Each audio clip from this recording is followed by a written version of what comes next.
காட்ட தாமதம் வேண்டாமம்மா. ஓம் அமிர்தேஸ்வரி நமக. ஓம் நம சிவாயா. ஸோ இன்னைக்கு அருள்மொழிகளில் நம்ம புதுசாக ஒரு டாபிக் தான் பார்க்க போகிறோம். என்ன அப்படின்னா, விவேகத்துடன் செயல்படு. இன்னும் கொஞ்சம் நேரத்துக்கு அம்மா நம்ம எல்லாரையும் வெளுத்து கட்ட போகிறாங்க. எல்லாரும் தயாராக இருந்துக்கோங்க. இதை படிக்கும் போது ஒரு நிமிஷம் நான் ஷாக் ஆகி, என்னம்மா இப்படி சொல்லிட்டேன்னு ஒரு மாதிரி ஆயிட்டேன். ஐயோ, குற்ற உணர்ச்சி என் உள்ளத்தை அப்படியே கொல்லுது. ஐயோ கிருஷ்ணா, அப்படி இருக்கு. ஸோ கண்டிப்பாக நம்ம எல்லாரும் கொஞ்ச நேரம் அமைதியாக உட்காந்து இதை கேட்போம். ஆனால் இது ரொம்ப முக்கியமான விஷயம். இது நம்ம வாழ்க்கைக்கு ரொம்ப ரொம்ப தேவையான விஷயம். ஆனால் அம்மா எவ்வளோ திட்டுறாங்களோ அது சத்தியமாக நமக்கே. ஏன்னா நம்மளாம் அதெல்லாம் பண்ணியிருப்போம். 100% நம்ம அதெல்லாம் பண்ணியிருப்போம். அதனால் அம்மா இப்போ நம்மளை கழுவி கழுவி ஊற்ற போகிறாங்க. எல்லாரும் தயாராக இருந்துக்கோங்க. இன்னைக்கு ஒரு காட்ட போகிறாங்கன்னு தெரிஞ்சிருச்சு. ஓகே, படிப்போம். என்னன்னு கேளுங்க. 1984 ஜூலை மாதம் 9ஆம் தேதி திங்கட்கிழமை. கோயிலுக்கு வடக்கே இருக்கும் உணவு கூட்டத்தில் அம்மா உட்கார்ந்திருந்தார். அது காலை உணவு நேரம். அம்மா காயத்ரியிடம் சில பலா இலைகளை பறித்து கொண்டு வர சொன்னார்.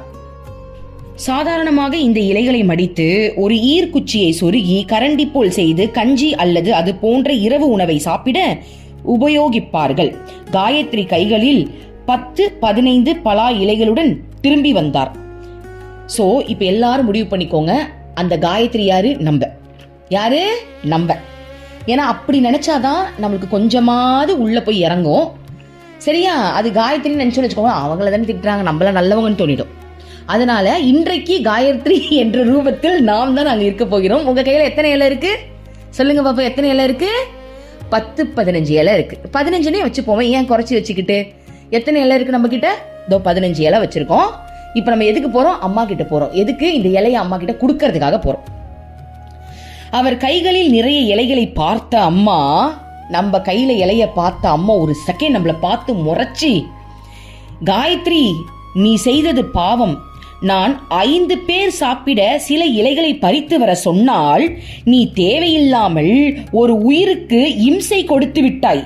இது பாவமே. நீ செய்தது நியாயமே அல்ல. உன்னால் எப்படி இதை செய்ய முடிந்தது? விவேகம் இல்லாமல் செய்யும் செயல் அதர்மமே ஆகும். இவ்வளவு வருடங்கள் அம்மாவிடம் இருந்தும் நீ கற்றுக்கொண்டது இதுதானா? இத்தகைய பாவத்தை உள்ளத்தில் அன்பு இரக்கம் இல்லாத ஒருவரால் தான் செய்ய முடியும்.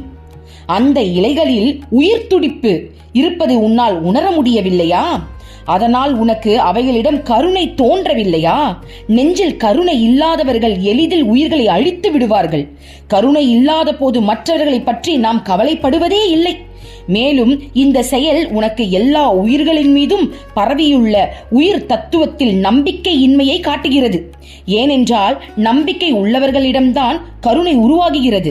இந்த நம்பிக்கை இன்மையும் ஸ்ரத்தை இன்மையும் தான் விவேகம் இல்லாமல் செயல்களை செய்ய உன்னை தூண்டுகிறது. தேவைக்கு அதிகமான இலைகளை பறித்ததன் விளைவாக விவேகமே இல்லாமல் செயல்படுகின்றாய் என்று உணர்வு பொங்க அம்மா கூறினார். டே, நம்மளதான் அம்மா கேட்கிறாங்க. சும்மா கொஞ்ச நெஞ்ச கேள்வியில சரமாரியான கேள்வி.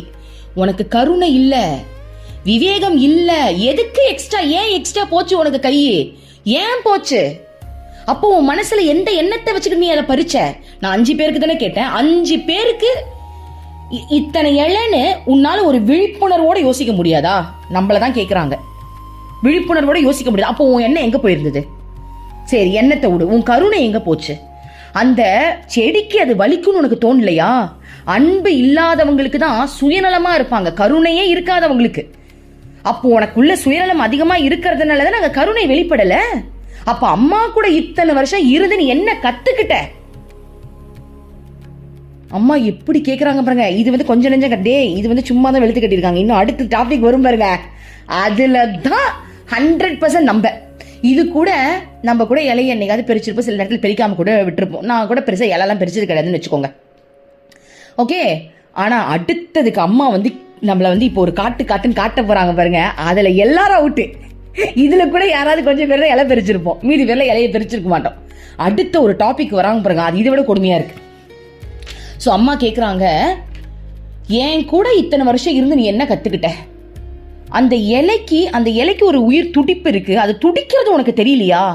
உன்னுடைய அன்பு கருணை எங்க போச்சு? உன்னுடைய விவேகம் எங்க போச்சு அப்படின்னு அம்மா கேட்குறாங்க. அடுத்தது பாருங்க. பேசுவதை சற்று நிறுத்திய அம்மா காயத்ரியை பார்த்தார். காயத்ரி அம்மாவிடம் ஏதோ சொல்ல விரும்பினாள். ஆனால் பயம் காரணமாக வாயை திறக்கவே இல்லை. அதை கண்ட அம்மா, காயத்ரி மகள் அதிகமாக இலைகளை பறிப்பது மட்டும்தான் அதர்மமா?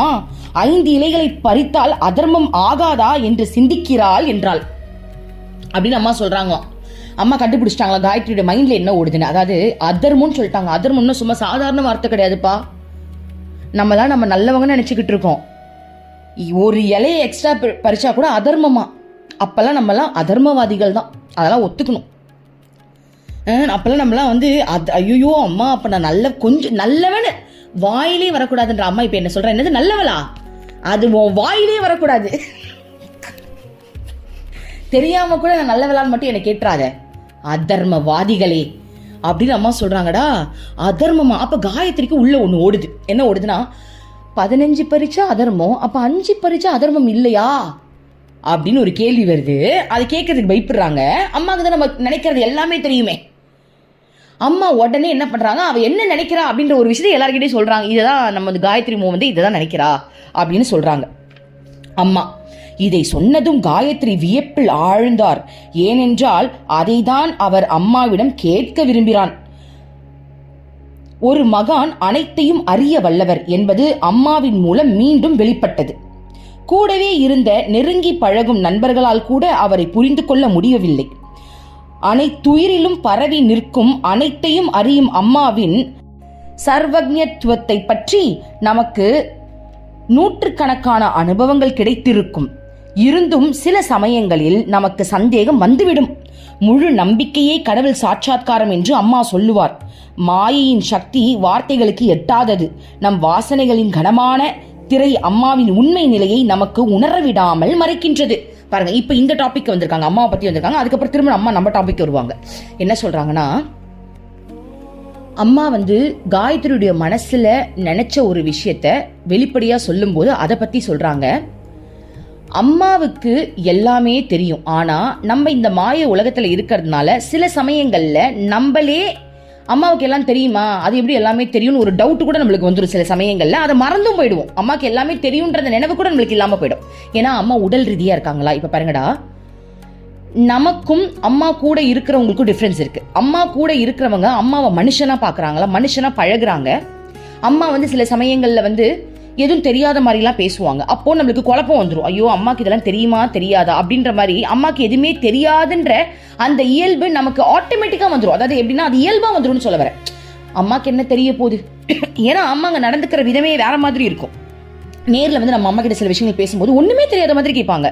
அப்படியா, ஏன், அச்சுச்சோ, புரியுதுங்களா? அப்போ நமக்கு வந்து எப்படி இருக்கும் அப்படின்னா, நம்ம வீட்டுல இருந்து அம்மாவை பார்க்க போனா இன்னமா ஒண்ணுமே தெரியாத மாதிரி கேட்கிறேன்னு தோணும். ஆனா அம்மா கூட நம்ம வாழ்ந்தோன்னு வச்சுக்கோங்களேன், ஒருவேளை அம்மாவுக்கு கொஞ்சம் தான் தெரியும் போல் இருக்கு, சும்மா அப்பப்ப ஏதாவது காட்சி வரும் போல, ஆனா அம்மாக்கு பெருசா எதுவும் தெரியாது போலன்ற அளவுக்கு நம்ம மாறிடுவோம். ஏன்னா அந்த மாயை உலகத்துல நம்ம இருக்கிறதுனால அம்மாவும் கரெக்டா அதுக்கேற்ற மாதிரி நடந்துக்கிறாங்களா, நம்ம வந்து அம்மா மேல இருக்கிற அந்த நம்பிக்கை, அம்மா வந்து ஒரு பெரிய மகான்றது மறந்து போயிடுவோம். ஏன்னா உண்மையாவே எனக்கு தெரிஞ்சு ஆசிரமத்தில் நிறைய பேருக்கு அம்மாவுக்கு இந்த விஷயம் தெரியுன்றதே தெரியாம போயிடுச்சு. ஏன் தெரியுமா? நான் ஒரு எக்ஸாம்பிள் சொல்றேன். ஆசிரமத்தில் நடந்த சம்பவம். 2 பேருக்கு ஒரு சண்டை. ஒருத்தவங்க என்ன பண்றாங்க, அம்மா கிட்ட போய் கம்ப்ளைண்ட் பண்றாங்க, அவ தான் அது பண்ணா அப்படின்னு. ஆக்சுவலி அவங்க அதை ஆரம்பிக்கவே இல்லை, இவங்க தான் அந்த சண்டையை ஆரம்பிச்சிருக்காங்க. அம்மாவுக்கு தெரியும் யார் சண்டையை ஆரம்பிச்சதுன்னு. அம்மாவுக்கு தெரியுன்றது இவங்களுக்கு தெரியாததுனால தானே அம்மா கிட்டே போய் சொல்றாங்க. அப்ப நான் நினைச்சுக்கிட்டேன், உங்களுக்குலாம் அம்மாவுக்கு தெரியுன்றது தெரியுமா தெரியாத, இல்லை தெரியாத மாதிரி நீங்களும் நடிக்கிறீங்களா, எனக்கு ஒண்ணுமே புரியலையேன்ட்டு.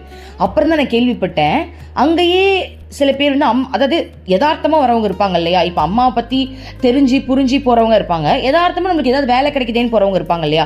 ஸோ அந்த வகையில வந்தவங்க எல்லாம் அம்மாவை பத்தி தெரியாம இன்னும் நிறைய பேர் இருக்காங்க. இன்னும் உள்ளுக்குள்ளேயே அம்மாவோட அருமை தெரியாதவங்க ஆசிரமத்துல எத்தனையோ பேர் இருக்காங்க. அம்மாக்கு எல்லாமே தெரியுன்றதே தெரியாம இருக்காங்க. அம்மா அருள்மொழிகள் ஒரு புத்தகம் வச்சிருக்காங்கன்னு கூட தெரியாது இப்ப நிறைய பேருக்கு. அம்மாவோட டிவோட்டிஸ் நிறைய பேருக்கு இது ஒரு பொக்கிஷன்றது கூட தெரியாது. இப்ப அம்மா மணி அடிக்கிற டிங்குன்னு ஏதோ அம்மா போட்ட பிச்சையில் நம்மளுக்கு இந்த புக்கு கிடச்சிருக்கு. இன்னும் இதை விட வேறு ஏதாவது வச்சுருக்காங்களான்னு தெரியாது. அதுவும் அம்மா போட்டால் தான் உண்டு அந்த பிச்சையை. ஸோ அம்மா இந்த பிச்சையை போட்டதே பெரிய விஷயம்ப்பா. எவ்வளோ பெரிய விஷயத்த நம்மளுக்கு கொடுத்துருக்காங்க தெரியுமா அம்மா. இதெல்லாம் படிக்கிறதுனால தானே அம்மாவுடைய சுயரூபம் நம்மளுக்கு தெரியுது, நம்ம யாருன்னு தெரியுது, மகானால எல்லாத்தையும் மாற்ற முடியும்னு தெரியுது. நேற்றுலாம் அந்த டாப்பிக்கை படித்து அசந்து போயிட்டோம்ல நம்மலாம். மகானால முட்டாள் நிலையில் இருக்கிறவங்களுக்கும் மாற்ற முடியுமா மகானால? இறைவனால மாற்ற முடியாதது கூட மகானால கொடுக்க முடியும். நாங்கள் இதெல்லாம் எவ்வளோ பெரிய விஷயம். இதெல்லாம் படிக்கலன்னா நம்மளுக்கு இது தெரிஞ்சிருக்குமா?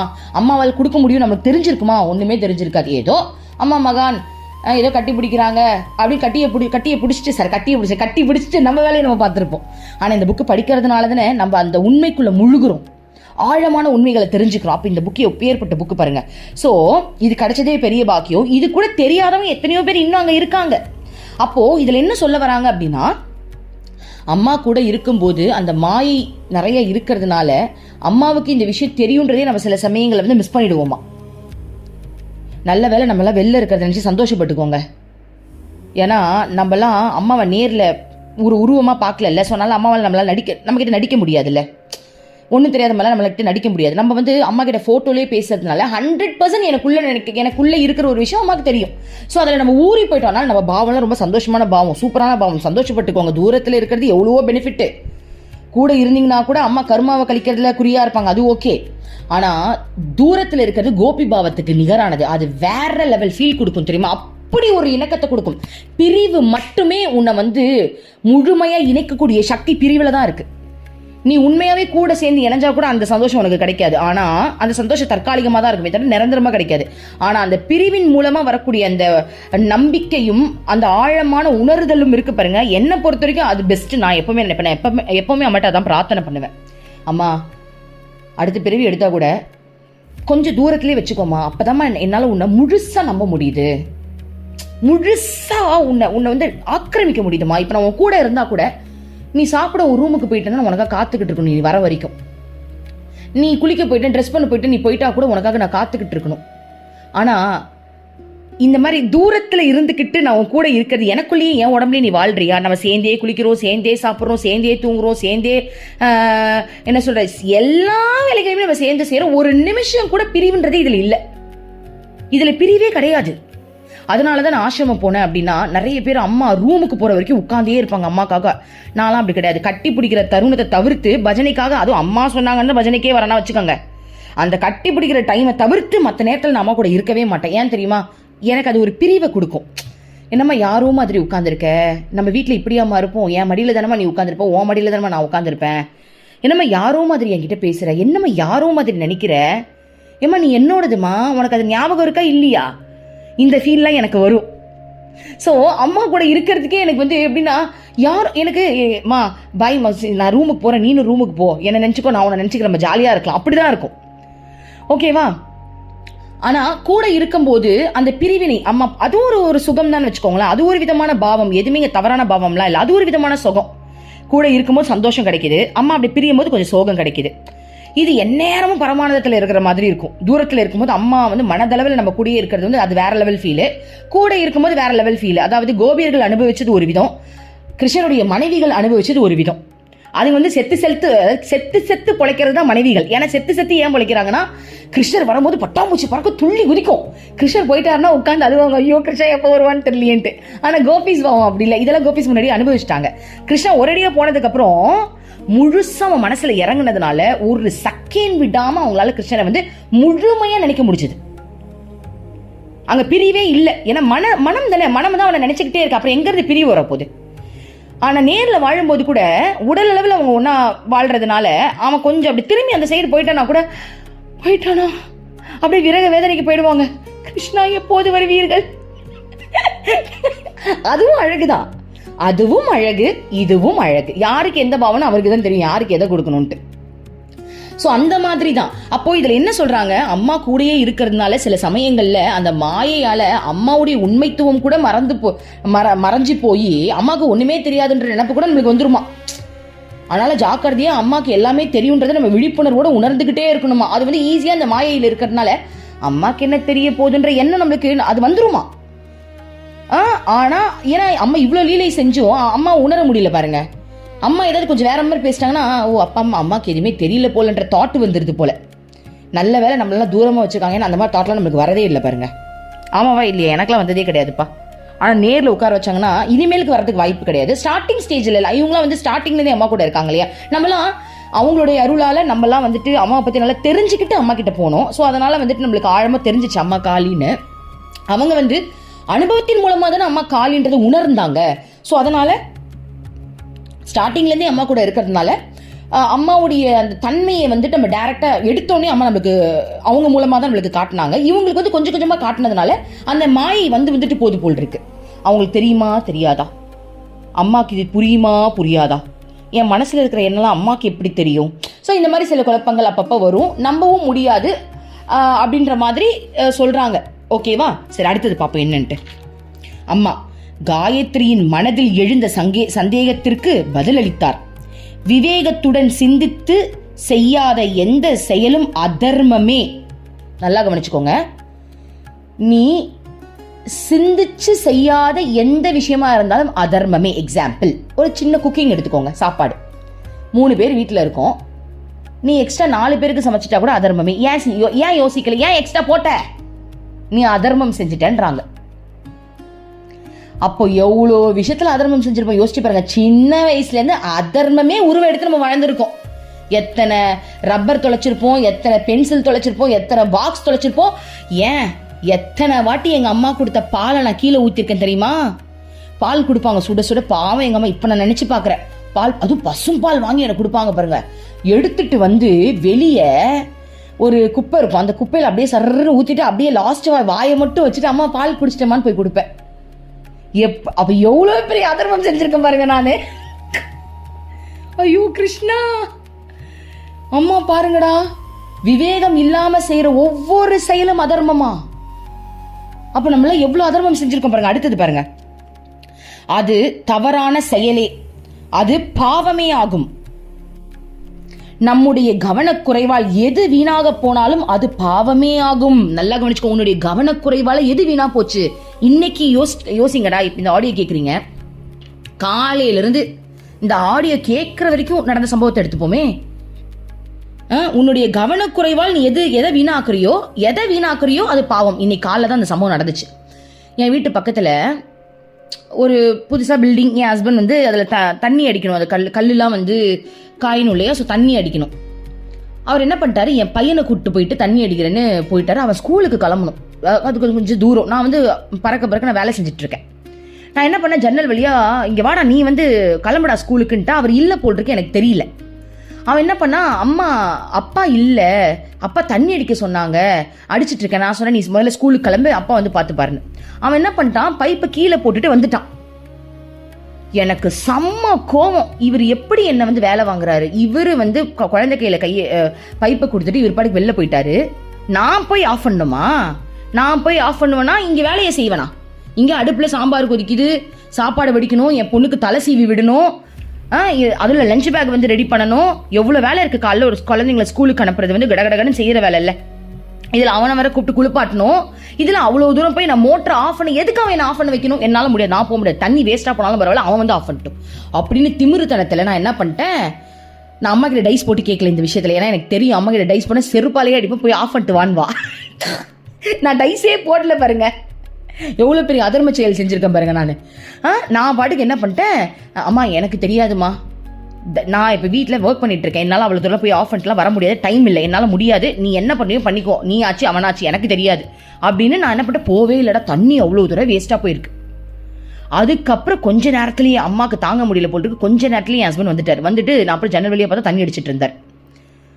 ஓகே, அம்மா தான் வந்து ஏன்னா தண்ணி வந்து அம்மாவுடைய ரத்தம்னு சொல்லியிருக்காங்க அம்மா. அதுவும் என் மைண்டில் வருது, ஒவ்வொரு தண்ணியும் அம்மாவுடைய ஒரு துளி ரத்தத்துக்கு சமம் அப்படின்னு சொல்லியிருக்கா. அப்படி இருந்தும் நான் வந்து போய் ஆஃப் பண்ணாமல் நான் பாட்டுக்கு எவ்வளோ திமிராக நடந்திருக்கேன் பாருங்களேன். அதுக்கப்புறம் கொஞ்ச நேரத்தில் என் ஹஸ்பண்ட் வந்துட்டார். கொஞ்சம் ஒரு 5 மினிட்ஸில் வந்துட்டார். ஆனால் அவ்வளோ நேரம் வந்து தண்ணி வேஸ்ட்டாக தான் போயிருக்கு, வந்துட்டார். அதுக்கப்புறம் அப்பாடா அம்மாவே கூட்டு வந்துட்டா போல் இருக்குன்னு நினச்சேன். இன்னைக்கு தான் இப்போ பாருங்க, அதுக்கு தான் எனக்கு இதை நடத்துகிறா போல் இருக்கு. கவனக்குறைவால் நீ எது செஞ்சாலும் அதர்மமே. அப்போ இன்னைக்கு காலையில் நான் இந்த அதர்மத்தை செஞ்சுருக்கேன்டா. இது சும்மா பாருங்க, இதெல்லாம் சும்மா எனக்கு தெரிஞ்சு இன்னைக்கு காலையில் நிமிஷத்துக்கு நிமிஷம் நான் அதர்மம் தான் செஞ்சுக்கிட்டு இருக்கேன். அது எனக்கு நல்லா தெரிஞ்சிருச்சு. நிமிஷத்துக்கு நிமிஷம் அதர்மம். ஏன்னா நேற்று தெரியாமல் ஒரு டாக் வந்து என் வீட்டு வாசலில் டாய்லெட் போயிடுச்சு. ஒரு ட்ரெஸ்ஸு, தீக்ஷாவோட பழைய ட்ரெஸ்ஸு, துவைச்சா நல்லா தான் இருக்கும். அந்த ட்ரெஸ்ஸுலேயே அள்ளி தூக்கி போட்டுட்டேன். அந்த ட்ரெஸ்ஸை நம்ம யூஸ் பண்ணுவோம், அப்புறம் கிழிஞ்ச ட்ரெஸ்ஸு, இதை வேற வந்து நம்ம மண்ணை போட்டு அள்ளுறதுக்கு அதில் வேற அள்ளி போட்டேன் பாருங்க. இது எவ்வளோ பெரிய அதர்ம செயல். ஐயோ கிருஷ்ணா. ஒரு அதர்மவாதியுடன் குடும்பம் நடத்தும் கடவுளை பாருங்கள் என்னோடு. கிருஷ்ணா பார்க்கலாம், தெரிஞ்சுக்கடி. ஒரு தர்மவான் ஒரு அதர்மவாதியோட குடும்பம் நடத்திக்கிட்டு இருக்கேன்னு சொல்றான் கிருஷ்ணா. ஐயோ. அடுத்தது பாருங்க. அனைத்துமே ஒரு காரணத்துடன் தான் படைக்கப்பட்டு உள்ளன. நல்லா கவனிச்சுக்கோங்க. எல்லாமே ஒரு காரணத்தோட தான் படைக்கப்பட்டிருக்கான். எல்லா பொருட்களுக்கும் ஒரு பயன் உண்டு. ஒன்றை ஒன்று சார்ந்து உலகமே இயங்க முடியாது. அதாவது ஒன்றை ஒன்று சாராது உலகமே இயங்க முடியாது. அதாவது எல்லாத்துக்குமே எல்லா படைப்புக்குமே காரணம் இருக்கான். எல்லா படைப்புக்கும் ஏதோ ஒரு உதவி இருக்கு. ஏதோ ஒரு படைப்பு மூலமா நம்மளுக்கு ஏதோ ஒரு உதவி அதுல கிடைக்கும். ஒன்றை ஒன்று சார்ந்துதான் இருக்குன்றாங்க. உனக்கு பிரோஜனம் இல்லாததுன்ற படைப்பே இல்லை. ஏதோ ஒரு வகையில அது நம்மள சாருன்றாங்க அம்மா. விலங்குகள் தங்கள் உணவுக்கு மற்ற விலங்குகளையும் செடி கொடிகளையும் சார்ந்தே இருக்கின்றன. மனிதர்கள் விலங்குகளையும் தாவரங்களையும் சார்ந்தே இருக்கிறார்கள். இவ்வாறு உலகில் ஒன்றை ஒன்று சார்ந்திருப்பதை தவிர்க்க இயலாது. மனிதர்கள் உயிர் வாழ தேவையான பொருட்களை உபயோகிக்கலாம். உனக்கு 2 உருளைக்கிழங்கு தேவைப்பட்டால் 2 உருண்டைக்கிழங்கை உபயோகிக்கலாம், 3 கூடாது.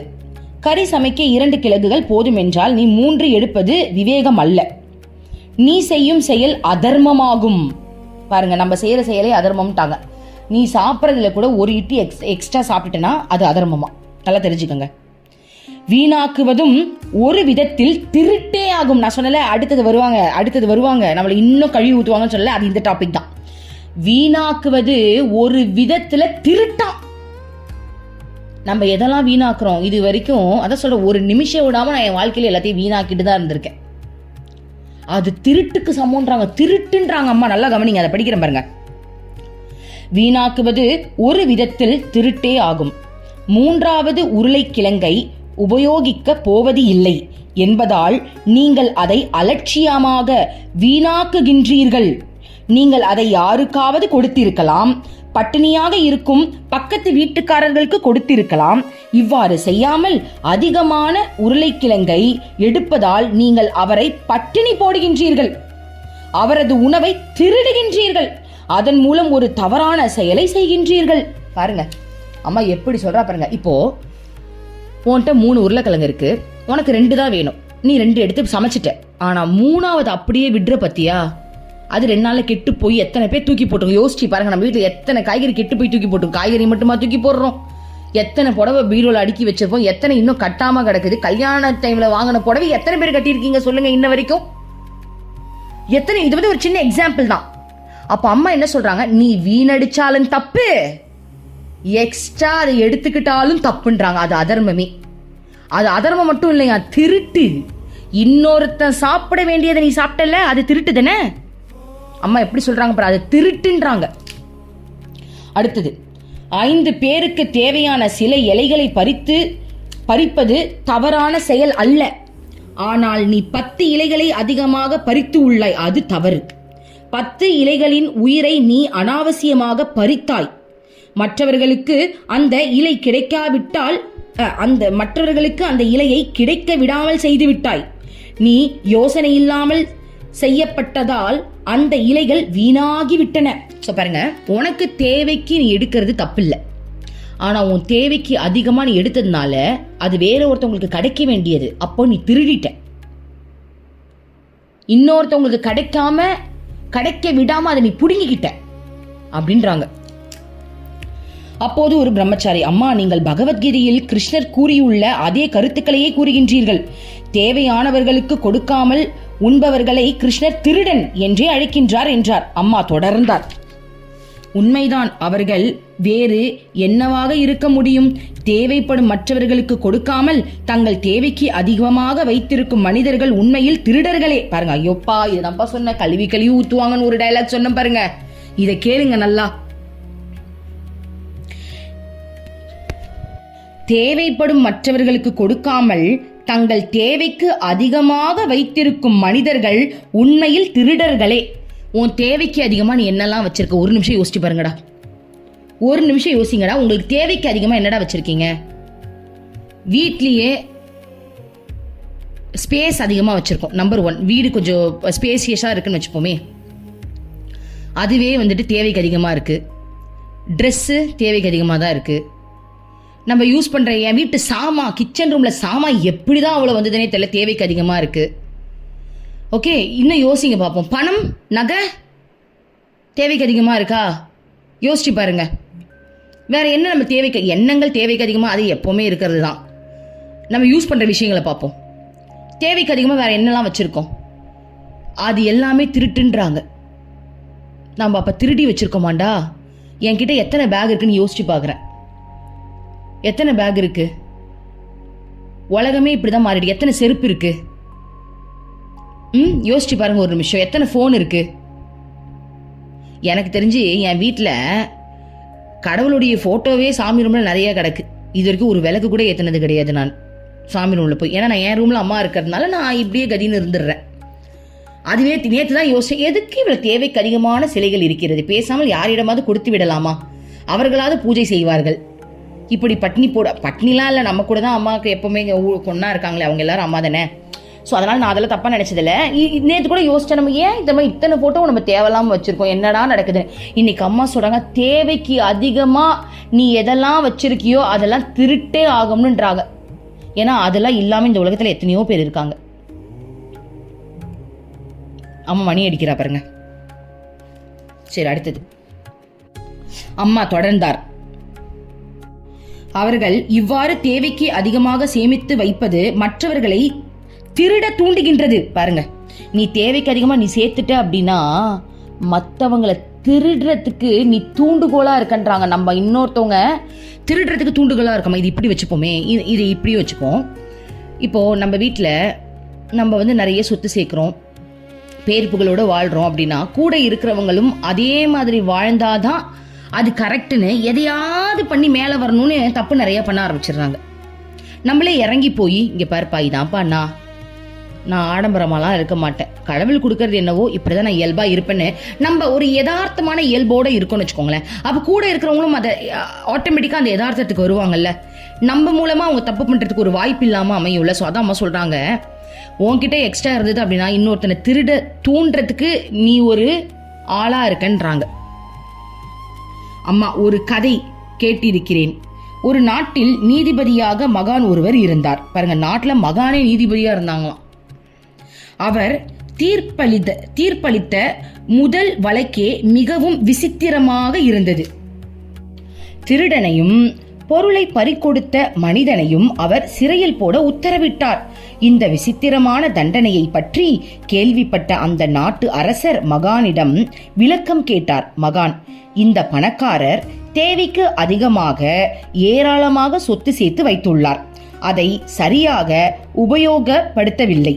அது மட்டுமல்லாமல் தேவைப்படுபவர்களுக்கு தானம் செய்யவும் இல்லை. உணவு, உடையும் தங்க வசதியும் இல்லாமல் எத்தனையோ மனிதர்கள் கஷ்டப்படுகின்றார்கள். தன்னை கொலை செய்யாமல் விட்ட திருடனுக்கு அந்த பணக்காரர் உண்மையில் நன்றி சொல்ல வேண்டும். அந்த மகான் மேலும் சொன்னதாவது, எனக்கு கொஞ்சம் மன வருத்தமே. ஏனென்றால் அந்த பணக்காரனை நான் இன்னும் கடுமையான தண்டனைக்கு கொடுத்திருக்க வேண்டும். இருவருக்கும் ஒரே தண்டனையை கொடுத்து விட்டேன். ஏனென்றால் அவன்தான் இந்த திருட காரணமானவன். அதிகமாக வைத்திருந்த சொத்துக்களை ஏழைகளுக்கு கொடுக்காமல் இருந்ததே மிகப்பெரிய தவறு. அம்மா கதையை நிறைவு செய்ய பிறகு கொஞ்ச நேரம் உணவு கூட்டத்திலேயே அமர்ந்திருந்தார். பிறகு தமது அறைக்கு திரும்பினார். பாருங்கடா, ஒரு மகானுடைய தீர்ப்பு பாத்தீங்களா? என் வீட்டுல திருடிட்டான், ஏன் நீ வச்சதுனால தான் திருட்டு நடந்துச்சு, அதை யூஸ் பண்ணிருக்கலாம்ல, 4 பேர் கொடுத்துருக்கலாம்ல, எதுக்கு நீ இந்த பூமியில வாழ்ந்துருக்க, சொத்து சேர்த்து என்ன பண்ண போற? வேற லெவல்லடா. அம்மா எப்படி இருக்காங்க பாருங்க, எப்படி சொல்லித்தராங்க பாருங்களேன் நமக்கு. ஸோ மகான் வந்து அந்த பணக்காரனுக்கு தான் நான் வந்து ஈக்குவலாக தண்டனை கொடுத்துட்டேன், ஏன்னா அவன் தான் காரணம் இந்த திருடனுக்குன்னு சொல்றாங்க. அப்ப நம்ம நிலைமையெல்லாம் நினைச்சு பாருங்கடா. அம்மா இன்னைக்கு நம்மள உண்மையாவே வெளுத்து கட்டினாங்களா இல்லையா? எனக்கெல்லாம் இதை படிச்சு முடிக்கிற வரைக்கும் ஐயோ கிருஷ்ணா எனக்கு கில்ட் ஃபீலாக தான் இருக்கு. இன்ன வரைக்குமே எனக்கு கில்ட்டாக தான் இருக்கு. ஐயோ கிருஷ்ணா இப்போ படிக்கிற வரைக்கும் நல்லா இருக்கும், அப்படியே திருந்தணும்னு நினைப்போம். கொஞ்ச நேரத்தில் இதே தான் திரும்ப திரும்ப செஞ்சுக்கிட்டு இருக்கோம். எனக்கே ஒன்றும் புரிய மாட்டேங்குது. அம்மா அதனால நீ எங்கள் கூட இருந்து வழி நடத்திக்கிட்டே இருமா ப்ளீஸ்மா. எனக்கே இப்போ அடுத்தது என்ன பண்ணுறதுன்னு யோசிச்சுக்கிட்டு இருக்கேன். என்னடா பண்ணுறது அப்படின்னு யோசிச்சுக்கிட்டு இருக்கேன். அம்மா எங்களை வழி நடத்தி எங்களை நல்லபடியாக திருத்தி, தேவையில்லாத விஷயத்தெல்லாம் ஏதாவது எக்ஸ்ட்ரா வச்சுருந்தோன்னா எங்கள் மூலமாகவே நிறைய பேருக்கு தான தர்மங்கள் நீயே செஞ்சுட்டு எதையும் வேஸ்ட் பண்ணாத அளவுக்கு எங்களை விழிப்புணர்வோடு எப்படியாவது வாழ வையுமா. எங்கள் கூடையே இருந்து எங்களை கைட் பண்ணிக்கிட்டே இருங்கம்மா. இந்த பிரார்த்தனையை நம்ம முன் வச்சு இந்த டாப்பிக்கை முடிப்போம். நாளைக்கு வேற ஒரு டாபிக் பார்க்க போகிறோம். ஸோ இன்னைக்கு நம்மளுக்கு அம்மா வந்து ரொம்ப அழகான விஷயங்கள் சொல்லி கொடுத்துருக்காங்க. அதற்கு அம்மாவுக்கு கூடான கோடி நன்றிகள். இதை வந்து நம்ம சரியா வாழ்க்கையில இதை கொண்டு வரத்துக்கு அம்மா நம்மளுக்கு உதவி புரியணும். ஓம் அமிர்தேஸ்வர நம. ஓம் நம சிவாயா. மனமே உனக்கு சொந்தம், ஒருவரும் இல்லை என்ற உண்மையை ஒரு நாளும் நீ மறந்திடாதே.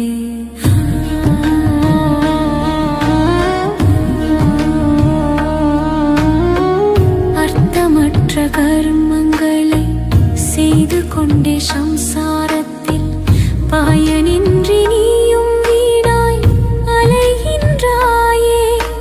காயமது மாயமதனை சவம் என்று உணர்ந்து கொண்டு சத்தியத்தை அறிந்திட நாம் வழி தேடுவோம். நிலையில்லா உலகினை நிஜமென்று எண்ணிடாதே, மெய்ப்பொருளா